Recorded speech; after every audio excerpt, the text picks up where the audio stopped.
Hi everyone, welcome back to the channel. In this tutorial, I will show you how to unlock the secret achievement in hide and seek party in Heartopia. The merged into one achievement like this. So in the latest update, Heartopia added a new multiplayer gameplay mode that called hide and seek party. And in here, player can become either journalists or Grimkins. And to unlock this achievement, you need to get the Grimkins role. And after match starts, find a really good hiding spot and make sure nobody finds you. And the important part is surviving hidden for at least 4 minutes, strike without getting caught by journalists. Just hide at the spots or at the corner and then just blend with the environment to make it harder for players to notice you.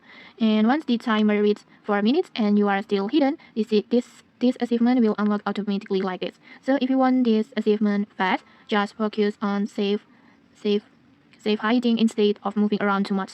And okay, that's how to unlock this secret achievement, the merged into one achievement in hide and seek party on Heartopia. If you found this helpful, don't forget to like, comment, and subscribe for more tutorials. Thanks for watching and see you!